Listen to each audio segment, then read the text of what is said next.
na mapema. Hawa nitawanyorosha bwana. Ama namna gani? Ama namna gani? Ati kazi yao wanaongea. Ati unaona William Ruto amekonda. Ati sijui. Sasa unajua si wao ndio wenyewe ndio walianzisha. Ati mimi nimekonda. Sasa mimi nataka niwaambie nyinyi, niliwaambia jana, endeni mjiangalie kwa kioo. Tumbo karibu inamwagika, kichwa imefura karibu inapasuka. Alafu nilikuwa najaribu kuwasaidia, si ndio? Si wao ndio walianzisha ati kusema mimi nimekonda. Sasa mimi nataka niwaambie nyinyi majamaa, si ndio?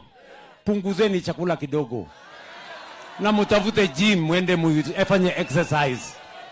Ama namna gani? Ati kwa kiburi, unajua nilikuwa najaribu kuwasaidia.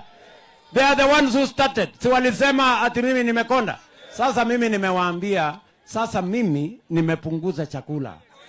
Mimi nafanya exercise kwa gym. Kwa sababu mimi nataka kukaa alert.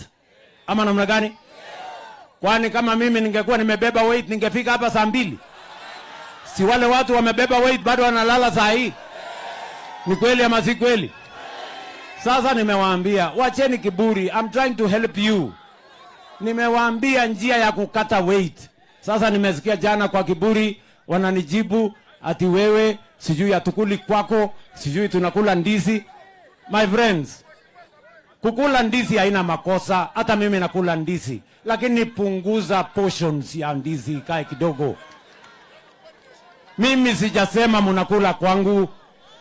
Mimi sijasema mnakula kwangu. Mimi nimewaambia, na kama mngekuwa mnakula kwangu, vile mimi ninapunguza mambo ya chakula, ningewaambia, ningewapunguzia pia hata na nyinyi kama mngekuwa mnakula kwangu.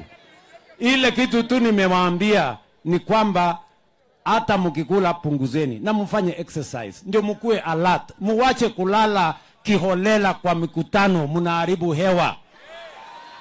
Bure kabisa. Ama namna gani? Hawa watu ni wanyoroshe ama si wanyoroshe? Ni wanyoroshe ama si wanyoroshe? Kama mnaletea mimi kisirani, mimi nitawabebea. Ama namna gani? Hawa watu walisema hawana agenda. Mimi 1% of my time I will deal with you. 99% of the time nitafanya barabara, nitafanya affordable housing, nitafanya